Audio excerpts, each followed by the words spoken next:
오늘 말씀에서는 모든 인류의 역사가 예수님의 손에 있다라는 것을 말씀해 주고 계십니다.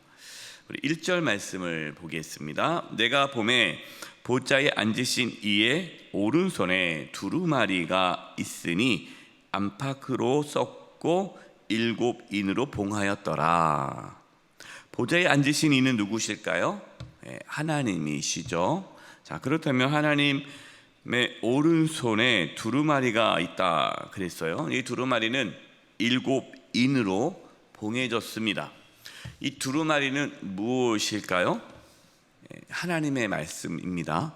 하나님의 말씀인데 구체적으로 하나님의 이제 심판과 구원, 이 마지막 때 이루어질 그런 예언의 말씀이죠.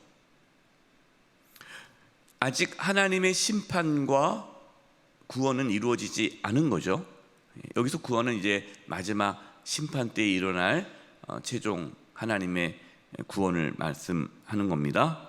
아직 심판과 구원이 이루어지지 않았어요. 근데 이 심판과 구원의 말씀이 봉해져 있는데 이 말씀을 누가 봉인 해제를 할 수 있는가라는 내용입니다. 3절과 4절입니다. 하늘 위에나 땅 위에나 땅 아래에 능히 그 두루마리를 펴거나 보거나 할 자가 없더라. 그 두루마리를 펴거나 보거나 하기에 합당한 자가 보이지 아니하기로 내가 크게 울었더니. 이 두루마리 봉인을 아무나 할 수가 없어요. 왜냐하면 하나님의 심판과 그 구원의 약속을 이루실 수 있는 분이 봉인을 해제할 수 있는데 하나님밖에는 봉인 해제를 할 수가 없잖아요. 근데 아무도 안 보이는 거예요. 그 봉인을 해제할 분이 보이지가 않아요. 그래서 요한은 웁니다. 요한이 왜 울까요? 지금 요한이 겪고 있는 상황은 어떻습니까? 극심한 박해와 핍박 가운데 있어요. 그러니까 성도들은 하나님의 심판과 구원이 이루어지기를, 하나님께서 이 로마의 압제로부터 특별히 기독교 박해 가운데 있는 이러한 상황 가운데 하나님께서 심판하시고 자신들을 구원해 주시기를 간절히 기도하고 있죠. 그러나 그 봉인을 해제할 분이 보이지 않으니까 하나님의 심판과 구원이 늦춰지는 것에 대해서, 지연되는 것에 대해서 또 혹시 그것이 이루어지지 않으면 어떡하나라는 염려와 근심으로 인해서 요한은 우는 거예요. 빨리 이루어지기를, 하나님의 심판과 구원이 빨리 이루어지기를. 그러니까 초대교회 성도들은 예수님의 재림이 빨리 이루어지기를 그렇게 원했죠. 왜냐하면 너무 힘드니까. 5절입니다. 장로 중에 한 사람이 내게 말하되 울지 말라. 유대 지파의 사자 다윗의 뿌리가 이겼으니 그 두루마리와 그 7인을 떼시리라 하더라. 울지 말아라. 걱정하지 말아라. 하나님의 심판과 구원은 반드시 있다. 그러면서 누가 그 봉인을 해제할 수 있다라고 말씀하고 있습니까? 유대 지파의 사자 다윗의 뿌리가 이겼기 때문에 그 두루마리의 7인을 떼신다라고 말씀하시는 거예요. 그러면은 그 유다 지파의 사자 다윗의 뿌리가 누구일까요? 예수님이시죠. 그래서 6절에 이렇게 말씀하고 있는 거예요. 내가 또 보니 보좌와 내 생물과 장로들 사이에 한 어린 양이 서 있는데, 이 어린 양이 예수님이죠. 예수님. 이 어린 양이 서 있는데 그 예수님이 일찍이 죽임을 당한 것 같더라. 일찍이 죽임을 당했다. 그러니까 예수님이 십자가에서 피 흘려 죽으셨잖아요. 이거를 지금 말씀하는 거예요. 그에게 7뿔과 7눈이 있으니 이 눈들은 온 땅에 보내심을 받은 하나님의 7 영이었더라. 예수님이 하나님의 본체시잖아요. 그래서 예수님께서 보좌와 내 생물과 장로들 사이에 한 어린 양이 서 있는데 바로 예수님이시다라는 것을 말씀하는 거죠. 7절입니다. 그 어린 양이 나와서 보좌에 앉으시니 오른손에서 두루마리를 취하시니라. 예수님께서 하나님의 오른손에서 두루마리를 취했다라는 말은 예수님께서 하나님의 심판과 구원을 이루신다라는 뜻이죠. 예수님을 믿고 따르는 자는 하나님의 구원을 받습니다. 하지만 예수님을 거부하고 따르지 않으면 심판을 받게 되죠. 우리가 잘 생각해야 돼요. 예수님을 믿지 않아서 심판을 받는다는 표현보다 예수님을 믿지 않아서 구원을 받지 못하는 거예요. 이거 뭔가 아까 좀 다르죠, 느낌이요. 원래 우리는 다 심판을 받게 되어 있어요. 그러니까 심판을 받는 것이 당연한 겁니다. 심판을 받는 것이 당연한 건데 다 죄인이기 때문에. 그러나 예수님을 믿음으로 구원을 받는 거예요. 어떤 분들은 그러잖아요. 예수님 믿으면 천국 가고 예수님 안 믿으면 지옥 가고 뭔가 이상하지 않냐고. 믿지 않는 사람들의 입장에서는 억울하겠죠.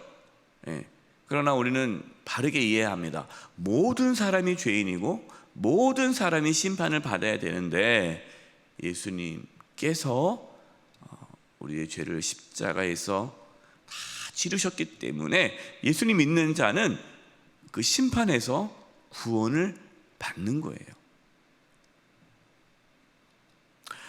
이 땅에 지금 교회가 극심한 환난과 박해를 겪고 있지만 예수님께서 이제 이 심판과 구원을 이루신다라는 것을 기억하고 예수님을 바라보며 끝까지 인내해야 함을 요한계시록 말씀을 통해 초대교회 성도들에게 지금 권면하고 있는 것이죠. 이것은 우리에게도 마찬가지입니다. 예수님께서 이제 하나님의 심판과 구원을 이루시는 분이시죠. 8절입니다. 그 두루마리를 취하심에 내 생물과 20 장로들이 그 어린 양 앞에 엎드려 각각 검은고와 향이 가득한 금대접을 가져왔으니 이 향은 성도의 무엇이다?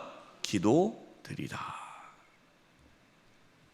예수님께서 심판과 구원에 대한 하나님의 그 말씀이 담겨져 있는 두루마리를 취하자 이제 내 생물과 20 장로들이 예수님께 엎드렸어요. 그러면서 금 대접을 갖고 옵니다. 향이 가득한 금 대접이에요. 근데 그 향이 성도의 기도다. 지금 초대교회 성도들이 모여서 기도하잖아요. 간절히 기도하지 않습니까?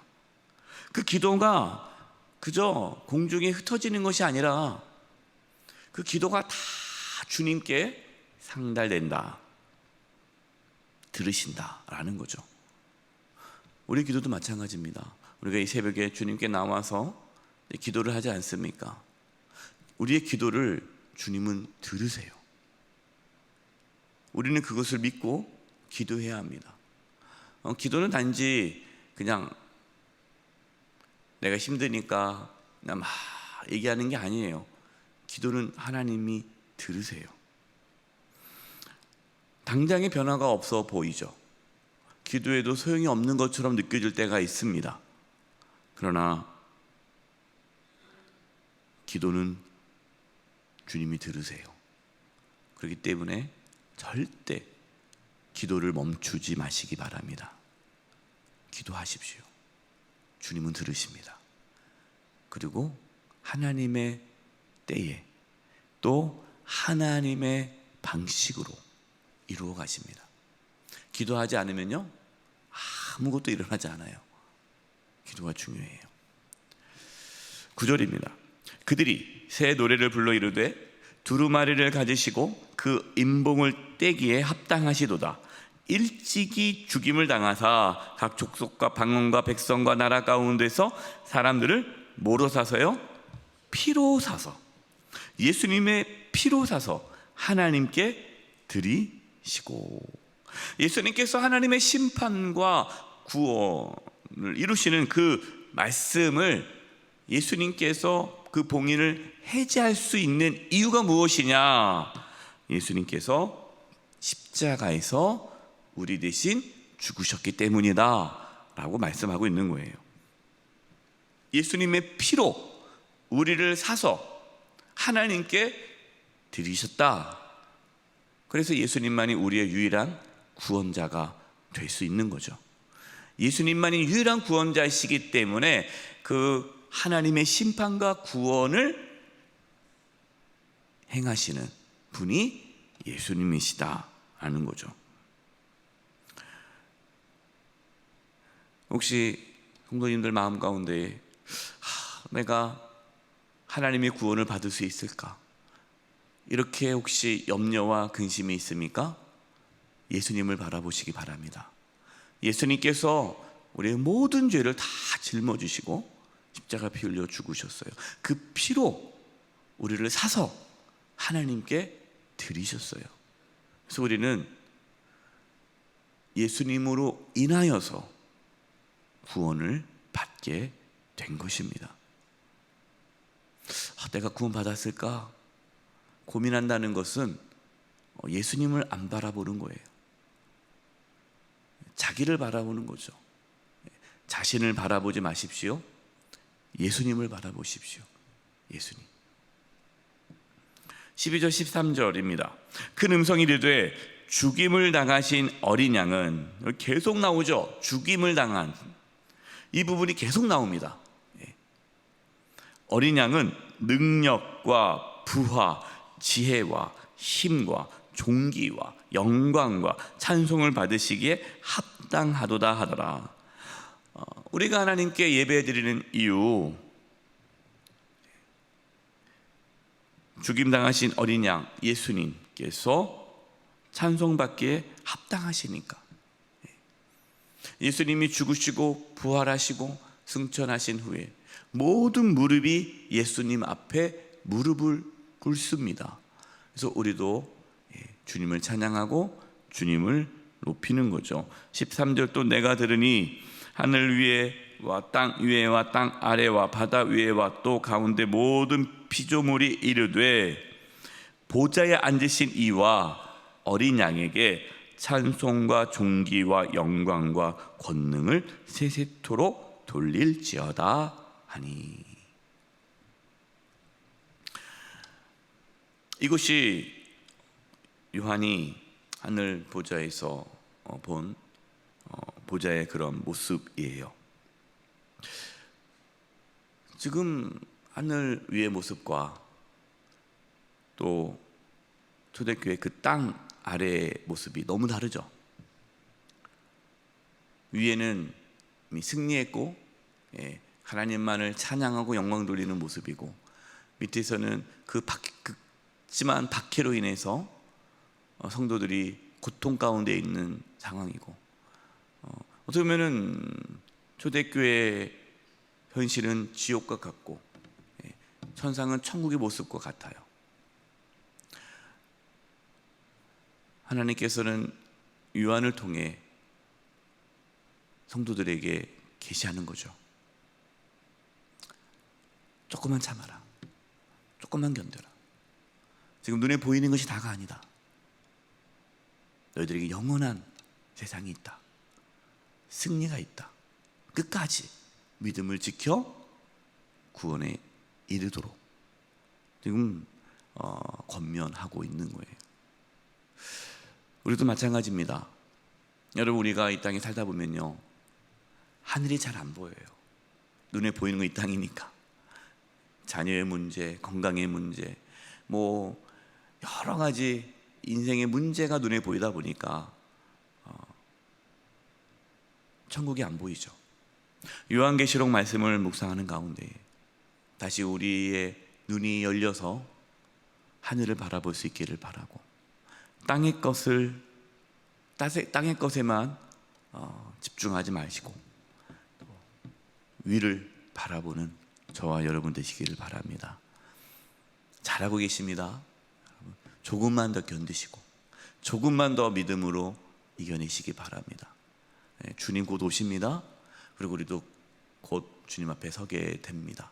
끝까지 믿음의 길을 걸어가는 저와 여러분 되시기를 주님의 이름으로 축원드립니다. 기도하겠습니다. 하나님, 저희의 영적인 눈이 열려서 하늘 보좌에 계시는 하나님과 또 어린 양 예수님을 바라볼 수 있게 해 주시옵소서. 고난과 환난과 역경 가운데서도 주님 바라보며 승리케 해 주시옵소서. 우리를 예수님의 피로 사셔서 하나님의 자녀 삼아 주신 예수 그리스도의 이름으로 기도드립니다. 아멘.